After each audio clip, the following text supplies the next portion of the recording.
நேர்கள் அனைவருக்கும் இனிமையான காலை நேர வணக்கங்கள் மற்றும் ஒரு சக்தியின் பிரஸ் ரிலீஸ் நிகழ்ச்சியினூடாக சந்திக்கிறோம். இன்றும் பத்திரிகைகளில் வெளிவந்திருக்கின்ற முக்கியமான செய்திகளோடு என்னோடு கலையத்தில் இணைந்து கொள்கிறார் நமது செய்தி பிரிவில் இருந்து செய்தி ஆசிரியர் ஜெகநாத் கண்ணா. வணக்கம் ஜெகன். வணக்கம் வைரன். வணக்கம் நேர்களே. எனவே நாங்கள் நேரடியாக பத்திரிகைகளின் செய்திகளுக்கு செல்லலாம். முதலில் வீரகேசரி பத்திரிகையின் பிரதான செய்திக்கு செல்லலாம். வீரகேசரியின் பிரதான செய்தியாக அமைந்திருக்கின்றது ஊவா மாகாண சபை தேர்தல் செப்டம்பர் 20 34 பேரை தெரிவு செய்வதற்கு 617 வேட்பாளர்கள் களத்தில். ஊவா மாகாண சபைக்கான தேர்தல் எதிர்வரும் செப்டம்பர் 20 நடைபெற உள்ளதோடு தேர்தலில் 34 உறுப்பினர்களை தெரிவு செய்வதற்காக அரசியல் கட்சிகள் மற்றும் சுயேட்சை குழுக்கள் சார்பில் 617 வேட்பாளர்கள் களத்தில் குதித்திருக்கிறார்கள். அத்துடன் 9,42,390 பேர் தேர்தலில் வாக்களிப்பதற்கு தகுதி பெற்றிருக்கிறார்கள். ஆமாயுடன் நேற்றைய தினம் இந்த மாகாண சபை தேர்தலுக்கான வேட்புமனு தாக்கல் நிறைவு பெற்றதை அடுத்து தேர்தல் நடைபெறும் திகதியை தேர்தல் ஆணையாளர் அறிவித்திருக்கின்றார். ஆகவே தற்பொழுது சூடு பிடித்திருக்கின்றது தேர்தல் களம். செப்டம்பர் 20 நடைபெறவிருக்கின்றது. காலை 7 மணி முதல் மாலை 4 மணி வரை வாக்களிப்பு நடைபெறும் என அறிவிக்கப்பட்டிருக்கின்றது. இந்த நிலையில் தற்பொழுது உயர்தர பரீட்சையும் ஒரு பக்கம் நடந்து கொண்டிருக்கும் நிலையில் தான் தேர்தலுக்கான இந்த திகதி அறிவிக்கப்பட்டிருக்கின்றது. ஆகவே தேர்தல் பிரசார நடவடிக்கைகளின் போது குறிப்பாக பதுளை மற்றும் மொனராகலை மாவட்டங்களிலே இந்த மாணவர்களுக்கு பாதிப்பு ஏற்படாத வகையில் அதனை முன்னெடுக்குமாறு பரீட்சைகள் ஆணையாளர் நாயகம் அதை போன்று தேர்தல்கள் செயலகமும் கோரிக்கை விடுத்திருக்கின்றன.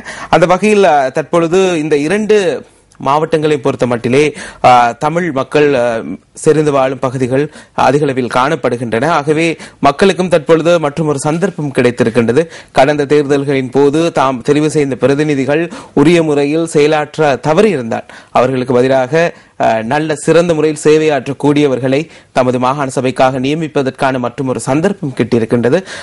எது எவ்வாறாக இருந்தாலும் குறிப்பாக மலையகத்தில் இருக்கக்கூடிய முக்கியமான தமிழ் அரசியல் கட்சிகள் அரசாங்கத்தோடு இணைந்து அல்லது ஐக்கிய தேசிய கட்சியோடு இணைந்துதான் இந்த தேர்தலில் களமிறங்குகின்றன. அதே போன்று ஸ்ரீலங்கா முஸ்லிம் காங்கிரஸ் உள்ளிட்ட தரப்பினர் கூட்டாக இணைந்து ஒரு கூட்டணியாக இந்த தேர்தலில் களமிறங்குகின்றார்கள். ஆகவே சிறுபான்மை மக்களை பொறுத்த மட்டிலே, தமிழ் பேசும் மக்களை பொறுத்த மட்டிலே அவர்களின் பிரதிநிதிகளை தமிழ் பேசும் பிரதிநிதித்துவத்தை அதிகரிப்பதற்காக சிந்தித்து இம்முறை தேர்தலில் வாக்களிக்க வேண்டிய கட்டாயம் இருக்கின்றது. குறிப்பாக அரசியல் கட்சிகள் சார்பில் 33 வேட்புமனுக்களும் சுயேட்சை குழுக்களின் சார்பில் 11 வேட்புமனுக்களுமாக 44 வேட்புமனுக்கள். இம்முறை இந்த தேர்தலிலே மயூரன் குறிப்பாக எந்த ஒரு வேட்புமனுமே நிராகரிக்கப்படவில்லை. ஆகவே குறிப்பாக அனைத்து கட்சிகளும் அதே போன்று சுயேட்சை குழுக்களும் தமது வேட்புமனுக்களை தேர்தல் சட்டத்திற்கு அமைவாக உரிய முறையில் பூர்த்தி செய்து அதனை தாக்கல் செய்திருக்கின்றார்கள்.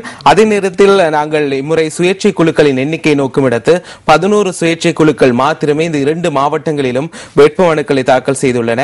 ஆகவே இம்முறை வலிமையாக ஏனைய மாகாணங்களின் தேர்தலை விட மிகவும் குறைந்தளவான சுயேட்சை குழுக்கள் தான் இம்முறை ஊவா மாகாண சபை தேர்தலில் களமிறங்கி இருக்கின்றன. எங்களுக்கு தெரியும், அநேகமாக முக்கிய அரசியல் கட்சிகளுக்கு கிடைக்கும் வாக்குகளின் எண்ணிக்கை குறைப்பதற்கு அல்லது சிதறடிப்பதற்காகவே சில குழுக்கள் நியமிக்கப்படுகின்றார்கள் சுயேட்சை குழுக்களாக.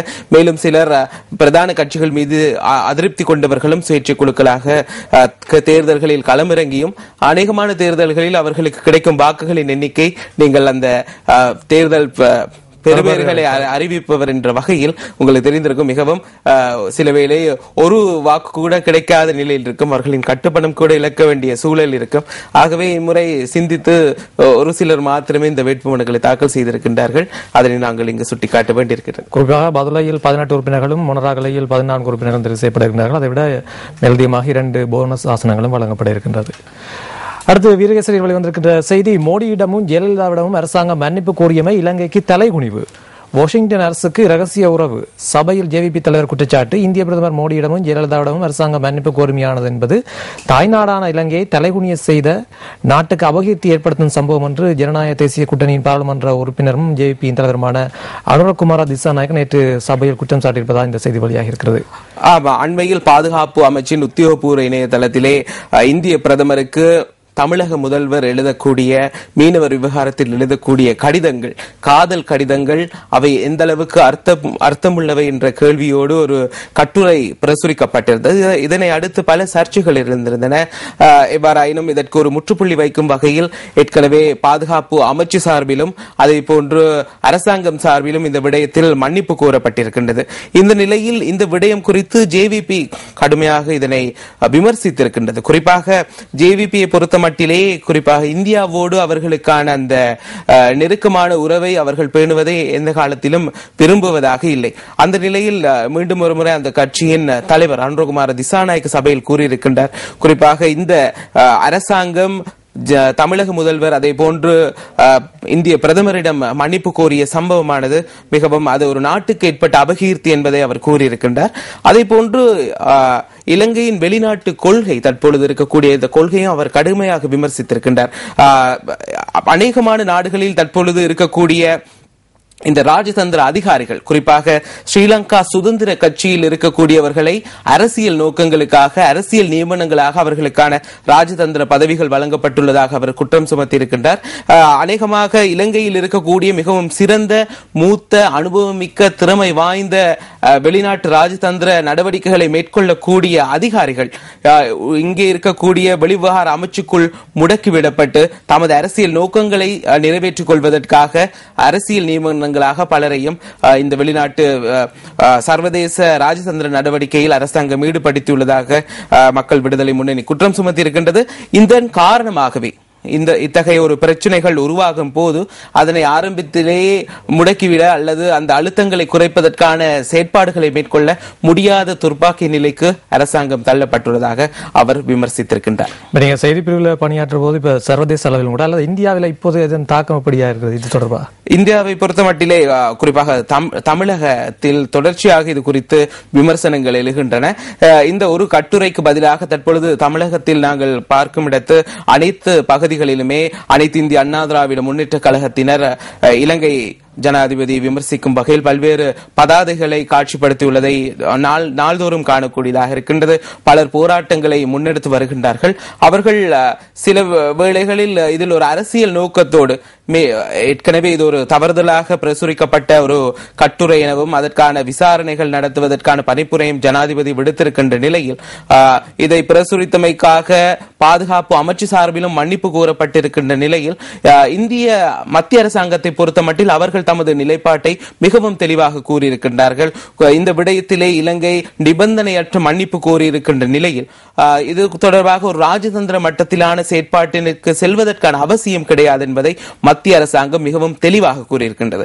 ஆகவே தமிழகத்தில் இருக்கக்கூடிய அரசியல் கட்சிகள் அது கட்சி பேதமன்றி இந்த விடயத்திலே ஏகோபித்த குரலில் இருக்கின்றன. குறிப்பாக திராவிட முன்னேற்ற கழகமாக இருக்கட்டும், மறுமலர்ச்சி திராவிட முன்னேற்ற கழகமாக இருக்கட்டும், அதே போன்று தற்பொழுது எதிர்க்கட்சி தலைவராக இருக்கக்கூடிய விஜயகாந்த் அவர்களாக இருக்கட்டும், அதே போன்று பாட்டாளி மக்கள் கட்சியாக இருக்கட்டும், இவை அனைத்துமே இந்த தேர்தல் காலங்களில் ஒன்றுக்கொண்டு முரணாக செயற்படக்கூடிய கட்சிகளாக இருக்கின்றன. ஆனால் இந்த விடயத்திலே தமிழக முதல்வர் ஒரு அவப்பெயர் ஏற்படும் வகையில் இந்த கட்டுரை பிரசுரிக்கப்பட்டதாக தெரிவித்து அவர்கள் பல்வேறு அழுத்தங்களை பிரயோகிக்கின்றார்கள். குறிப்பாக இலங்கைக்கு எதிரான தடைகளை இந்தியா கொண்டு வர வேண்டும் என்ற கோரிக்கையை முன்வைத்திருக்கின்றார்கள். அது மாத்திரமல்லாது தமிழகம் அதாவது இந்த விடயத்திலே ஒரு அழுத்தமான ஒரு பதிலடியை கொடுக்க வேண்டும் என அவர்களும் கூறி வருகின்றார்கள். ஆனாலும் கூட அது இந்தியா மட்டத்திலே அவ்வாறு தமிழகத்தில் இருக்கின்றன. ஆனால் அதை மத்திய அரசாங்கமோ டெல்லியோ இது குறித்து கவனம் செலுத்துவதாக இல்லை. தற்பொழுது ஒரு சுமூகமான ஒரு முடிவுக்கு செல்ல வேண்டிய நிலையில் இருக்கின்றது. எமது அயல் நாடு இந்தியாவின் ஒத்துழைப்பின்றி எமக்கு தொடர்ந்தும் பயணிப்பதற்கு கடினமாகவே இருக்கும். அதே போன்று இந்தியாவுக்கும் இலங்கை மிகவும் ஒரு அவசியமான நாடு. அந்த நாட்டின் பாதுகாப்பில் கூட இலங்கை மிகவும் ஒரு முக்கிய அங்கமாக விளங்குவதாக ஏற்கனவே கூறப்பட்டிருக்கின்றது. அநேகமாக இந்திய அரசாங்கத்தின் பல கோரிக்கைகளை இலங்கை நிறைவேற்றுவதாகவும் தெரிகின்றது. ஆகவே இந்த விடயத்தில் ஒரு சுமூகமான தீர்வு ஏற்படுகின்றமை இரண்டு நாடுகளுக்கும் முக்கியத்துவம் வாய்ந்ததாக இருக்கும். நாங்கள் அடுத்த செய்திக்கு செல்லலாம். ஐநா விசாரணையை பலப்படுத்தும் வகையில் பிரிவினைவாதிகள் உள்ளூரில் செயற்பாடு, அத்துமீறிய விசாரணைகளை அனுமதிக்க முடியாது, ராணுவ பேச்சாளர் தெரிவித்திருப்பதாக இந்த செய்தி வழியாக இருக்கின்றது. ஆமா, இலங்கையில் இடம்பெற்றதாக கூறப்படும் போர்க்குற்றங்கள் அதே போன்று சர்வதேச மனிதாபிமான சட்ட மீறல்கள் குறித்து இலங்கை அரசாங்கம் ஒரு நிலையான உறுதியான சுயாதீன விசாரணை மேற்கொள்வதற்கு தவறியுள்ளதாக தெரிவித்து ஐக்கிய நாடுகளின் மனித உரிமைகள் உயர்ஸ்தானிகர் ஆலயம் தற்பொழுது ஒரு விசாரணை குழுவை நியமித்து அதனூடாக இலங்கையில் இடம்பெற்றதாக கூறப்படும் இத்தகைய சம்பவங்கள் குறித்து விசாரணைகளை ஆரம்பித்திருக்கின்றது. இந்த விசாரணைகளுக்காக இந்த குழுவினர் இலங்கைக்கு வருவதற்கான வாய்ப்பு அற்று போயிருக்கின்றது. ஏற்கனவே தெற்காசிய நாடுகளுக்கு கூட அவர்களால் வர முடியாத சூழலில் இவர்கள் பல்வேறு விதத்திலே இந்த தகவல்களை திரட்டுவதற்கான முயற்சியில் ஈடுபட்டிருக்கின்றார்கள். ஏற்கனவே ஒரு மின்னஞ்சல் முகவரியை அவர்கள் அறிமுகப்படுத்தியிருக்கின்றார்கள். அதே போன்று இந்த விசாரணை விசாரணைகளுக்காக எவ்வாறு சாட்சியம் அளிக்கலாம், எவ்வாறு தம்மிடம் இருக்கும் இந்த ஆதாரங்களை சமர்ப்பிக்க முடியும் என்பதையெல்லாம் அவர்கள் கூறியிருக்கின்றார்கள். அதே நேரத்திலே இலங்கையில் இருக்கக்கூடிய அரசு சார்பற்ற நிறுவனங்கள், அதே போன்று ஊடகவியலாளர்கள் மற்றும் ஏனைய பல தரப்பினரை இலங்கையில் இருக்கும் வெளிநாட்டு ராஜதந்திரிகள் ஊடாக இந்த தகவல்களை திரட்டுவதற்காகவும் அந்த குழுவினர் முயற்சிப்பதாக தகவல்கள் வந்திருக்கின்றன. அதன் ஒரு அங்கமாக தான் இந்த அண்மையில், அதாவது கடந்த திங்கட்கிழமை புரளை பகுதியில் உள்ள ஒரு கிறிஸ்தவ தேவாலயத்தில் இடம்பெற்ற ஒரு சந்திப்பு சிலரால் குழப்பி அடிக்கப்பட்டிருந்தது.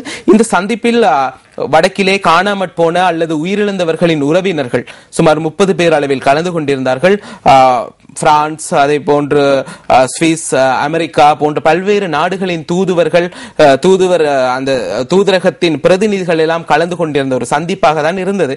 இந்த சந்திப்பில் அந்த மக்களின் கவலைகளை, குறைகளை கேட்டறிவதற்கான ஒரு கலந்துரையாடல் என்பதைத்தான் இதனை ஏற்பாடு செய்தவர்கள் கூறியிருந்தார்கள். ஆனால் இதனை அரசாங்கம் தொடர்ச்சியாக கூறி வருகின்றது. ஒரு முறையற்ற விதத்தில், அதாவது அத்துமீறிய ஒரு விசாரணை மூலம் இலங்கையில் இருக்கக்கூடிய இந்த மக்களின் தகவல்களை திரட்டுவதற்கான முயற்சியாகவே இதனை விமர்சித்திருக்கின்றது. ஆனாலும் கூட இந்த கூட்டம் நடைபெற்றுக் கொண்டிருக்கையில் பௌத்த பிக்குகள் தலைமையிலான ஒரு குழுவினர் தான் பிரவேசித்து அதனை அங்கிருந்து அந்த கூட்டத்தை நடத்திவிடாது அவர்களை அங்கிருந்து கலைத்திருந்தார்கள். இனி அடுத்த செய்தியை பார்க்கலாம். ஆதாரங்களை அனுப்பி வைக்குமாறு கோருகிறது ஐநா விசாரணை குழு. இது பற்றி நாங்கள் ஏற்கனவே பார்த்திருக்கின்றோம். இலங்கையின் உதவியை தொடர்ந்தும் கோரும் ஐநா. போர்க்குற்றங்கள் மற்றும் மனித உரிமை மீறல் தொடர்பில் விசாரணை நடத்த ஐநா மனித உரிமை ஆணையாளரின் அலுவலகம் தொடர்ந்தும் இலங்கையிடம் உதவியை கோரி வருவதாக ஒரு செய்தி வருகின்றது. இது பற்றி நாங்கள் அதிகம் பார்த்திருக்கின்றோம். ஆணைக்குழுவின் தீர்மானத்தின் அடிப்படையிலான விசாரணைகள் இலங்கை அரசை ஈடுபட வைப்பதற்கான முயற்சிகள் மேற்கொள்ளப்பட்டு இந்த குழு நியமிக்கப்பட்ட நாள் முதலே இலங்கை இதனை சாதகமாக பயன்படுத்திக் கொள்ள வேண்டும். தம் மீது ஏதேனும் குறைகள் இல்லாவிட்டால் அதனை நிரூபிப்பதற்கான வாய்ப்பாக இந்த ஐநா விசாரணையை பயன்படுத்திக் கொள்ள வேண்டும் என்பதுதான் மனித உரிமைகள் ஆணையகத்தின் கோரிக்கையாக இருந்தது. ஆகவே இதற்கு பூர்ண ஒத்துழைப்பை நல்க வேண்டும் இலங்கை அரசாங்கம் என்ற கோரிக்கையை அவர்கள் முன்வைத்திருந்தார்கள். இதே நிலைப்பாட்டில் தாம் தொடர்ந்தும் நீடிப்பதாக அவர்கள் குறிப்பிட்டிருக்கின்றார்கள். அதே வேளையில் வீரகேசரி வந்திருக்கின்ற ஏனைய செய்திகள் என்று பார்க்கின்ற போது அகதிகள் பிரகடனத்தை மீறுகிறது ஆஸ்திரேலியா. சர்வதேச மன்னிப்பு சபை குற்றச்சாட்டு என்ற அடிப்படையில் ஒரு செய்தி வழியாக இருக்கின்றது. அதைவிட இன்று வழிவந்திருக்கின்ற வீரகேசரி ஆசிரிய தலையங்கம் வறட்சியினால் பாதிக்கப்பட்டிருக்கின்ற 11 லட்சத்துக்கும் அதிகமான மக்கள். நாட்டில் நிலவி வருகின்ற வறட்சி காரணமாக நாடளாவிய ரீதியில் 11 லட்சத்துக்கும் அதிகமான குடும்பங்களைச் சேர்ந்த 1 லட்சத்துக்கும் அதிகமான குடும்பங்களைச் சேர்ந்த 11,50,720 பேர் பாதிக்கப்பட்டிருப்பதாக சொல்லப்படுகின்றது. குறிப்பாக வடக்கு, கிழக்கு, வடமத்திய மற்றும் தென் மாகாணங்கள் வறட்சியினால் அதிகமாக பாதிக்கப்பட்டிருக்கின்றன. இலங்கையில் தற்பொழுது 6 மாகாணங்களில் இந்த கடும் வறட்சி நிலவுகிறது. குறிப்பாக பல இடங்களில் கால்நடைகள், அதே போன்று விவசாய நிலங்கள் அழிவடையும் அபாயத்தில் இருக்கின்றார்கள். மக்கள் அன்றாடம் பணத்தை கொடுத்து கூட குடிநீரை பெற்றுக்கொள்ள முடியாத அவல நிலையில் இருக்கின்றார்கள்.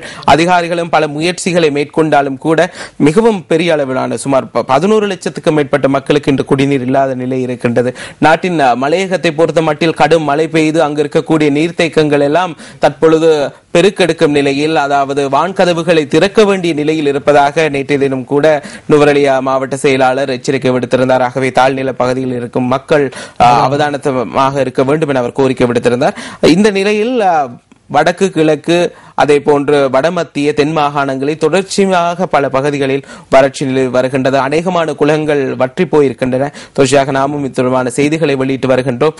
ஆகவே மக்கள் நீரை சிக்கனமாக பயன்படுத்த வேண்டியது. அநேகமான பகுதிகளில் காடழிப்பு உள்ளிட்ட பல்வேறு விடயங்களும் இத்தகைய நீர் பற்றாக்குறை ஏற்படுவதற்காக காரணமாக இருக்கின்றது. குளங்களில் நிறையும் அந்த மண் நிறைவதற்கும் மக்களின் செயற்பாடுகளே அநேகமாக காரணமாகவும் இருக்கின்றது. சில பகுதிகளில் மக்களின் உணவுக்காகவும் தண்ணீருக்காகவும் அவர்கள் குளங்களை சுத்தம் செய்ய வேண்டிய துர்ப்பாக்கிய நிலை கூட தற்போது இலங்கையில் ஏற்பட்டிருக்கின்றது. வீரகேசரி வெளிவந்திருக்கின்ற கார்ட்டூன் இவ்வாறு அமைந்திருக்கிறது. கேனி வரைந்திருக்கிற கார்ட்டூன் ஜனாதிபதி அவர்கள் மன்னிச்சு என்று கூறுவதை போன்று இருக்கின்றது. அநேகமாக ஸ்கைப் அல்லது ஏதேனும் ஒரு வழியில் அவர் மன்னிப்பு கூறலாம் என்ற கற்பனையில் இந்த கார்ட்டூன் அமைந்திருக்கிறது. அவை இன்று வெளிவந்த வீரகேசரி பத்திரிகையில் இடம்பெற்ற முக்கியமான செய்திகளாக அமைந்திருக்கிறது. இனி நாங்கள் இன்று வெளிவந்த தினக்குரல் பத்திரிகையின் செய்திகளை பார்க்கலாம். பிரதான செய்தியாக அமைந்திருக்கின்றது. மேற்குலக ராஜதந்திரிகள் மீது அரசாங்கம் கடும் சீற்றம், ஒரு சமூகத்திற்கு மட்டும் சார்பாக செயற்படுவதாக குற்றச்சாட்டு. மேற்குலக இதுவும் நாங்கள் ஏற்கனவே பார்த்ததை போன்று அந்த கலந்துரையாடலோடு இதனோடு தொடர்புபட்டதாக தான் மயூரன் இருக்கின்றது. இந்த விடயத்தில் இலங்கையில் இருக்கக்கூடிய ஒரு சாராரை மாத்திரம் தமது சார்பாக கொண்டு ஒரு சில ராஜதந்திரிகள், குறிப்பாக மேற்குலக ராஜதந்திரிகள் செயற்படுவதாக அரசாங்கம் சார்பில் வெளிவிவகார அமைச்சு கடுமையாக ஒரு குற்றச்சாட்டினை முன்வைத்திருக்கின்றது. ஆகவே இந்த விடயத்தில் பக்கச்சார்பாக சிலர் செயற்படுவதாகவும் அது நாட்டிற்கு, நாட்டின் முன்னேற்றத்திற்கு, நாட்டின் நல்லிணக்கத்திற்கு ஒரு பாரதூரமான விளைவினை ஏற்படுத்தக்கூடும் என வெளிவிவகார அமைச்சு கூறியிருக்கின்றது. அண்மையில் இடம்பெற்ற இந்த கலந்துரையாடல் கூட ஒரு சில ராஜதந்திரிகள் கலந்து கொண்டிருந்தார்கள். ஆகவே இதனை விமர்சிக்கும் வகையில் தான் வெளிவிவகார அமைச்சு இந்த விடயங்களை கூறியிருக்கின்றது. அடுத்து தினக்குரலில் வெளிவந்திருக்கின்ற இணைய செய்தி ஒன்று பார்க்கும்போது, பரீட்சை எழுதி கொண்டிருந்த தமிழ் மாணவன் போலீசாரால் கைது, சப்ரகம பல்கலைக்கழகத்தில் சம்பவம். சப்ரகம பல்கலைக்கழகத்தில் தமிழ் மாணவன் ஒருவன் குற்றப்புலனாய்வு பிரிவு போலீசாரால் கைது செய்யப்பட்டிருப்பதாக இந்த செய்தி வெளியாக இருக்கிறது. கிட்டு இந்தியாவின் உளவாளி. விடுதலை புலிகளின் தளபதியாக இருந்த கேர்னல் கிட்டு சதாசிவம் கிருஷ்ணகுமார் இந்தியாவின் உளவாளி என்று ட்ரோவின் முன்னாள் தலைவர் கௌரி சங்கர் பாஜ்பாய் கூறியிருந்ததாக ராஜீவ்காந்தி படுகொலை வழக்கின் தலைமை விசாரணையாளரான கே கோத்தமன் தெரிவித்திருப்பதாக இந்த செய்தி ஒன்று வெளியாக. நாங்கள் முதலில் பார்த்த அந்த பல்கலைக்கழக மாணவன் கதையை பார்க்க வேண்டியிருக்கின்றது. அண்மை காலமாகவே சப்ரகமோ பல்கலைக்கழகத்தை பொறுத்த மட்டிலே ஒரு பதற்றமான சூழல் அங்கு ஏற்பட்டிருக்கின்றது. அண்மையில் தமிழ் மற்றும் முஸ்லிம் மாணவர்களின் பெயர் பட்டியல் பல்வேறு இடங்களில் ஒட்டப்பட்டு அவர்களுக்கான அச்சுறுத்தல் விடுக்கும் வகையில் பிரசுரங்கள் ஒட்டப்பட்டிருந்தது. பிறகு ஒரு மாணவன், தமிழ் மாணவன் ஒருவர் அங்கு விடுதியில் இருந்த போது அங்கு வந்த சிலர் அவர் கடுமையாக தாக்கி வைத்தியசாலையில் அனுமதிக்கப்படும் நிலை ஏற்பட்டிருந்தது.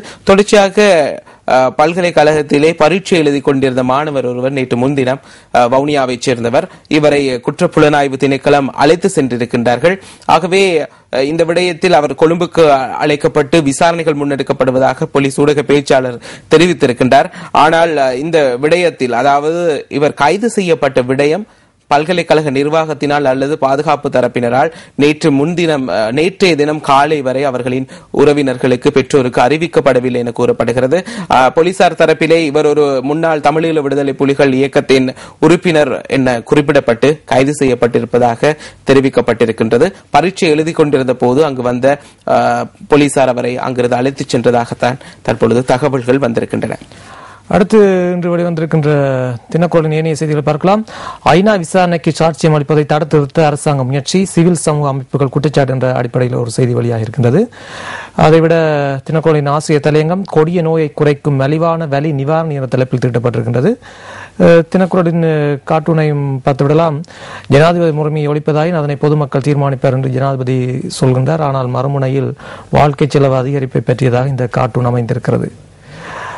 அவை இன்று வெளிவந்த தினக்குரல் பத்திரிகையில் இடம்பெற்ற முக்கியமான செய்திகளும் கார்ட்டூனை பார்த்திருக்கின்றோம். இனி நாங்கள் இன்றைய சுடரொளி பத்திரிகையின் செயலுக்கு செல்லலாம். பிரதான செய்தியாக அமைந்திருக்கிறது, கோட்டா மீது அமெரிக்காவால் வழக்கு தொடுக்க முடியாது, இலங்கை சவால். இலங்கையின் இறுதிப் போரின் போது இடம்பெற்றதாக கூறப்படுகின்ற போர்க்குற்றங்கள் மற்றும் மனித உரிமை மீறல்கள் குறித்து பாதுகாப்பு அமைச்சின் செயலாளர் கோட்டாபய ராஜபக்சவுக்கு எதிராக வழக்கு தொடர அமெரிக்காவால் முடியாது என ராணுவ பேச்சாளர் ருவான் வணிகசூரிய நேற்று தெரிவித்திருப்பதாக இந்த பிரதான செய்தி அமைந்திருக்கிறது. இலங்கையில் இடம்பெற்றதாக கூறப்படும் போர்க்குற்றங்கள், மனிதாபிமான சட்ட மீறல்கள் தொடர்பில் இலங்கை பாதுகாப்பு அமைச்சின் செயலாளர் கோட்டாபய ராஜபக்சவுக்கு எதிராக சட்ட நடவடிக்கை எடுக்கப்படும் என அமெரிக்க ஊடகம் ஒன்றில் அண்மையில் செய்தி வெளியிடப்பட்டிருந்தது. இந்த விடயம் குறித்து நேற்றைய தினம் பாதுகாப்பு மற்றும் நகர அபிவிருத்தி அமைச்சின் ஊடக மையத்தின் பணிப்பாளர் பிரிகேடியர் ருவான் வணிகசூரியவிடம் ஊடகவியலாளர்கள் கேள்வி எழுப்பியிருந்தார்கள். குறிப்பாக ஒருவரை கைது செய்ய வேண்டுமாயின் அதற்கான ஆதாரங்கள், சாட்சியங்கள் இருக்க வேண்டும். ஆகவே பாதுகாப்பு செயலாளர் விடயத்திலும் இதே விடயம் பொருந்தும். இந்த விடயத்தில் அவர்களுக்கு ஆதாரங்கள் மற்றும் சாட்சியங்கள் இருப்பின் எந்த நடவடிக்கையும் மேற்கொள்ளக்கூடிய ஒரு சூழல் இருந்தாலும் கூட இலங்கை பாதுகாப்பு செயலாளரை பொறுத்த மட்டிலே அவ்வாறு இல்லை. அவரை கைது செய்து அல்லது விசாரணைக்குட்படுத்த நடவடிக்கை எடுக்க முடியாது என்பதை திட்டவட்டமாக ராணுவ பேச்சாளர் பிரிகேடியர் ருவான் வணிகசூரிய தெரிவித்திருக்கின்றார். ஆசி நாடு கடத்திய தமிழர் மீது இலங்கையில் கடும் சித்திரவதை அம்பலப்படுத்தியது கார்டியன். ஆஸ்திரேலிய அரசால் இலங்கையிடம் ஒப்படைக்கப்பட்ட தமிழ் புகலிட கோரிக்கையாளர்கள் மிக மோசமாக சித்திரவதை செய்யப்பட்ட சம்பவத்தை கார்டியன் செய்தித்தாள் அம்பலப்படுத்தியுள்ளது.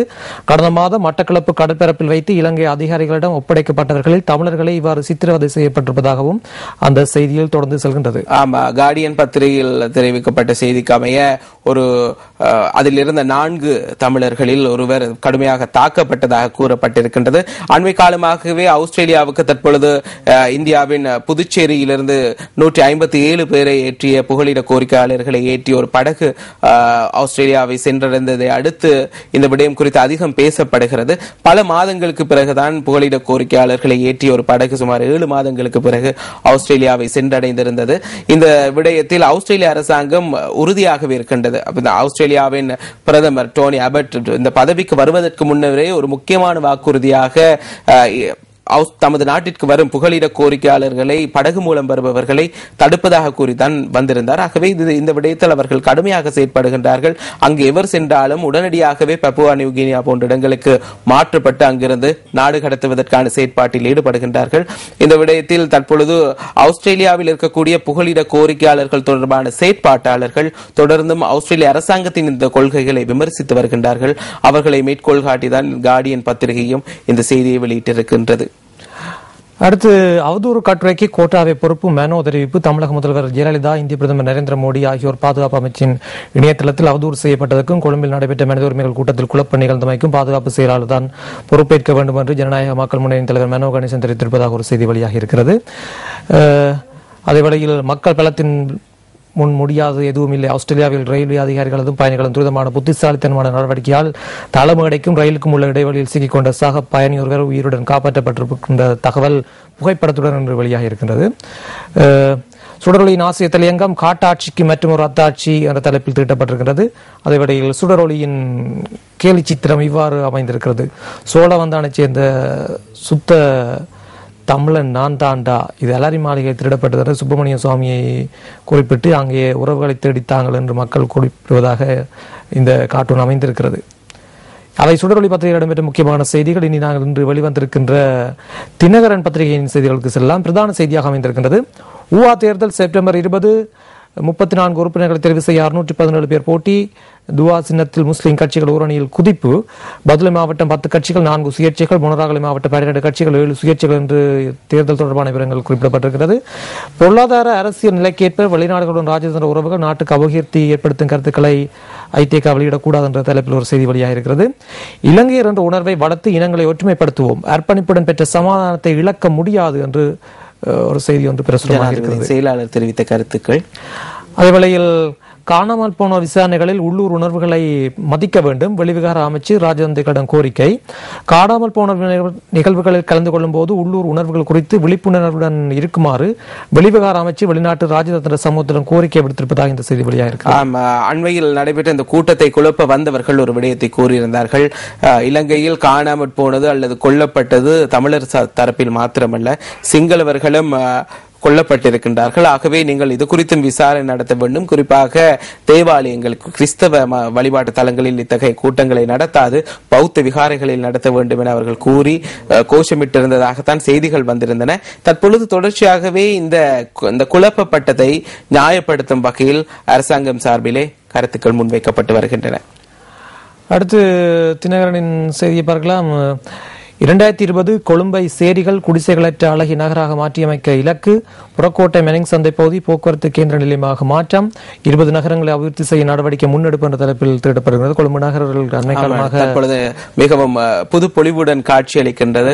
குறிப்பாக மெனிங் சந்தை இருந்த இடம் எங்களுக்கு தெரியும். ஏற்கனவே தனியார் பஸ் தரிப்பிடத்தோடு அமைந்திருந்தது. மிகவும் அது ஒரு பார்ப்பதற்கு அருவருப்பான ஒரு இடமாக இருந்தது. தற்பொழுது அது அழகிய தோட்டத்துடன் மாற்றமடைந்து வருவதை அங்கு செல்லும் அனைவரும் காணக்கூடியதாக இருக்கின்றது. அதே போன்று கொழும்பின் பல பகுதிகளிலும் தற்பொழுது மிகவும் அழகான முறையிலே சிறப்பான முறையில் இந்த அபிவிருத்தி பணிகள் எல்லாம் முன்னெடுக்கப்பட்டு வருகின்றன. அடுத்து மேல் மாகாணத்தில் 80,000 அரசு ஊழியர்களுக்கு புதிய காப்புறுதி திட்டம் என்ற செய்தியும். தபால் கட்டணங்கள் இன்று முதல் அதிகரிப்பு. தபால் கட்டணங்கள் இன்று முதல் அமலுக்கு வரும் வகையில் அதிகரிக்கப்படுவதாக தபால் மா அதிபர் டிஎல்பி ரோஹன் அபேவர்த்தன தெரிவித்திருப்பதாக செய்தி வெளியாக இருக்கின்றது. இது கடந்த 1ஆம் தேதி முதல் நடைமுறைக்கு வந்திருந்தாலும் மக்களை தெளிவூட்ட வேண்டும் என்பதற்காக ஒரு வாரத்திற்கு இதனை அதிகாரிகள் ஒத்துவைத்திருந்தார்கள் இந்த கட்டண திருத்தத்தை. தற்பொழுது இன்று முதல் இது அமலுக்கு வருகின்றது. ஆகவே இனி 5 ரூபாய் முத்திரை ஒட்டி நீங்கள் கடிதங்களை, சாதாரண கடிதங்களை தபாலில் இட முடியாது. அதுக்காக நீங்கள் 10 ரூபாவை ஒட்ட வேண்டும். ஆனாலும் கூட பதிவு தபாலுக்கான கட்டணங்களில் மாற்றம் ஏற்படவில்லை. அவை இன்று வெளிவந்த தினகரன் பத்திரிகையில் இடம்பெற்ற முக்கியமான செய்திகளாக அமைந்திருக்கின்றது. இனி நாங்கள் இன்று வெளிவந்திருக்கின்ற யாழ் தினக்குரல் பத்திரிகையின் செய்திக்கு செல்லலாம். யாழ் தினக்குரல் பத்திரிகையின் செய்தியையும் பிரதான செய்தியும் கொழும்பிலிருந்து வெளியிருந்த தினக்குரல் பத்திரிகையின் பிரதான செய்தி தான் குறிப்பாக மேற்குலக ராஜதந்திரிகளின் மீது அரசாங்கம் கடும் சீற்றம் என்ற தலைப்பில் திட்டப்பட்டிருக்கின்றது. அதே வேளையில் நிரந்தர நியமனம் வழங்குமாறு கோரி தொண்டர் ஆசிரியர்கள் கவன ஈர்ப்பு போராட்டம் இது நேற்றைய தினம் வடமாகாணத்தில் இடம்பெற்ற வடமாகாண கல்வி அமைச்சுக்கு முன்பாக நேற்றைய தினம் திரண்ட தொண்டர் ஆசிரியர்கள் தமது கோரிக்கைகளை முன்வைத்து கவன ஈர்ப்பு போராட்டத்தில் ஈடுபட்டிருந்தார்கள். பல வருடங்களாக தாம் பணியாற்றி வருகின்ற போதிலும் இதுவரை நியமனம் வழங்கப்படவில்லை என அவர்கள் கூறியிருக்கின்றார்கள். நேற்றைய தினம் அங்கு கூடிய இந்த செய்தி நாங்கள் நேற்றைய தினம் எமது செய்திகளிலும் இடம் பிடித்திருந்தது. அடுத்து இறுதி யுத்தம் நடந்த முள்ளிவாய்க்காலை முழுமையாக அபகரிக்க கடற்படை முயற்சி தடுத்து நிறுத்துமாறு பொதுமக்கள் கோரிக்கை என்ற தலைப்பிலும் செய்தி வெளியாகி வடமாகாணத்திலே தொடர்ச்சியாகவே அதாவது இராணுவ தேவைக்காக அல்லது பொதுவான தேவைக்காக என குறிப்பிடப்பட்டு காணிகள் சுவீகரிக்கப்படுகின்றன. சில பகுதிகளில் ஏற்கனவே சுவீகரிக்கப்பட்டிருந்த காணிகள் இராணுவத்தினரால் விடுவிக்கப்பட்டிருந்தது. ஆனாலும் கூட புதிதாக பல இடங்களில் இராணுவத்தினரின் தேவைக்காக என குறிப்பிட்டு காணிகள் சுவீகரிக்கப்படுகின்றன. அதே போன்று சில பகுதிகளில் ஏற்கனவே இராணுவத்தினர் நிலை கொண்டுள்ள பகுதிகளும் குறிப்பிடப்பட்டு அதனை அளவீடு செய்யும் பணிகள் அண்மையில் மேற்கொள்ளப்பட்ட போது மக்களின் கடும் எதிர்ப்புக்கு மத்தியில் அந்த நடவடிக்கைகள் கைவிடப்பட்டிருந்தமையும் நாங்கள் இங்கு ஞாபகப்படுத்த வேண்டும். அவை யாழ் தினக்குரல் பத்திரிகையில் இடம்பெற்ற செய்திகள். இனி நாங்கள் இறுதியாக மெட்ரோ நியூஸ் பத்திரிகையின் செய்திகளை பார்க்கலாம். இனங்களுக்கு இடையில் வெறுப்புணர்வை தூண்டும் SMS அனுப்பிய குற்றச்சாட்டில் 4 பேருக்கு விளக்க மறியல். இனங்களுக்கு இடையில் மத வெறுப்புணர்வை தூண்டும் வகையில் தொலைபேசி மூலம் குறுஞ்செய்திகளை பரப்பினார்கள் என்ற குற்றச்சாட்டின் பேரில் கைது செய்யப்பட்ட 4 வரை விளக்க மறியல் வைத்திருப்பதாக இருக்கிறது. இந்த மாதம் 10ஆம் தேதி முஸ்லிம் மக்கள் மீது பாதுகாப்பு அமைச்சின் அனுசரணையோடு ஒரு தாக்குதலை நடத்தப்பட உள்ளதாக தெரிவித்து பரபரப்பான ஒரு குறுந்தகவல் குறிப்பாக முஸ்லிம் மக்கள் மத்தியில் பரப்பப்பட்டிருந்தது. இந்த விடயம் தொடர்பாக விசாரணைகளை மேற்கொண்ட குற்றத்தடுப்பு பிரிவினர் தற்பொழுது 4 இளைஞர்களை கைது செய்திருக்கின்றார்கள். இவர்கள் தெஹிவளை, கொழும்பு உள்ளிட்ட பல்வேறு பகுதிகளைச் சேர்ந்தவர்கள். இந்த விடயத்தை நாங்கள் பார்க்கின்றோம். கடந்த காலம் முழுவதுமே குறிப்பாக அலுத்கம சம்பவமாக இருக்கட்டும், அதற்கு முன்னரான காலப்பகுதியாக இருக்கட்டும், அதனை தொடர்ந்து வரும் தற்போதைய காலப்பகுதியிலும் சமூக இணையதளங்கள், சமூக வலைதளங்கள், அதே போன்று இந்த குறுந்தகவல்கள் மூலம் தொடர்ச்சியாக பலர் இத்தகைய குழப்பத்தை விளைவிக்கக்கூடிய, பதற்றத்தை ஏற்படுத்தக்கூடிய குறுந்தகவல்கள் அல்லது செய்திகளை பிரசுரித்து வருகின்றார்கள். ஆகவே இந்த விடயத்திலே அரசாங்கம் ஏற்கனவே பல முறை எச்சரிக்கை விடுத்திருந்தது. இத்தகைய செயற்பாடுகளில் ஈடுபடுவோர் அதனை நிறுத்திக் கொள்ள வேண்டும், அல்லாவிட்டால் சட்ட நடவடிக்கை எடுக்கப்பட வேண்டும் என. தற்பொழுது இந்த நிலையில் தான் இந்த குறுந்தகவல்களை குறித்து விசாரணை மேற்கொண்ட அதிகாரிகள் இந்த 4 பேரையும் கைது செய்திருக்கின்றார்கள். மத்திய மாகாண பயணிகள் போக்குவரத்து அதிகார சபையின் தலைவியின் வீடு உடைக்கப்பட்டு நகைகள் திருட்டு என்ற ஒரு செய்தியும், குச்சவெளி பிரதேச சபையின் தலைவர் விளக்க மறியலில் ஆணொருவரை கத்தியால் குத்திய பெண் பிணையில் செல்ல நீதிவான் அனுமதி என்ற தலைப்பிலும் இன்றைய மெட்ரோ நியூஸ் பத்திரிகையில் செய்திகள் வெளியாகின்றன. அவைதான் இன்றைய பத்திரிகைகளின் முக்கிய செய்திகள். குறிப்பாக உவா மாகாண சபை தேர்தல் தொடர்பாக தான் அனைத்து பத்திரிகைகளும் பிரதான செய்திகள் அமைந்திருக்கின்றன. நாங்கள் மீண்டும் கூற வேண்டும், குறிப்பாக தமிழ் பேசும் மக்கள் தமிழ் பேசும் தமது பிரதிநிதித்துவத்தை அதிகரித்துக் கொள்ள வேண்டும். பெரும்பாலும் பதுளை மாவட்டத்தில் ஓரளவு அங்கிருக்கும் மக்கள் குறித்து பேசுவதற்காக ஓரிரு தமிழ் பிரதிநிதிகள் இருந்தாலும் கூட முனராகலை போன்ற பகுதிகளில் இருக்கக்கூடிய பெருந்தோட்டத்துறை சார்ந்த மக்கள் குறித்து பேசுவதற்கு இதுவரை ஒரு சிறந்த ஒரு பிரதிநிதியை பெற்றுக்கொள்ள முடியாத ஒரு நிலை இருக்கின்றது. ஆகவே அவர்களுக்கான அவர்கள் இருக்கக்கூடிய வாக்குகளின் எண்ணிக்கையில் அதை சாதிக்க முடியுமோ தெரியவில்லை. ஆனால் தமக்காக குரல் கொடுக்கக்கூடிய ஒருவரை அவர்கள் அங்கு நியமித்துக் கொள்வது மிகவும் சிறப்பாக இருக்கும். ஆகவே பார்க்கலாம். தொடர்ச்சியாக நாங்கள் பரீட்சையை ஞாபகப்படுத்த வேண்டும். ஆகவே உயர்தர பரீட்சை இருக்கின்றது. குறிப்பாக மலையக பகுதியில் தான் அதிக அளவில் ஆரவாரங்களோடு இந்த தேர்தல் பிரசாரங்கள் நடைபெறுகின்றன. ஆகவே அதனை இயன்ற அளவில் தவிர்த்து கொண்டு அந்த மாணவர்களுக்கும் பாதிப்பு ஏற்படாத வகையில் தேர்தல் பிரசார நடவடிக்கைகளை மேற்கொள்ளுமாறு நாங்கள் எமது தமிழ் பேசும் அரசியல்வாதிகளிடம் ஒரு கோரிக்கையை முன்வைக்கின்றோம். நன்றி. நிகழ்ச்சியில் ஜெகன். நன்றி மயூரன். நன்றி நேயர்களே. நேயர்கள் இதுவரை சக்தி பிரஸ் ரிலீஸ் நிகழ்ச்சியோடு இணைந்திருந்தீர்கள். மீண்டும் நாளை காலை வேளையில் சந்திக்கலாம். தொடர்ந்து குட் மார்னிங் ஸ்ரீலங்கா நிகழ்ச்சியோடு இணைந்திருக்கலாம். வணக்கம் நேயர்களே.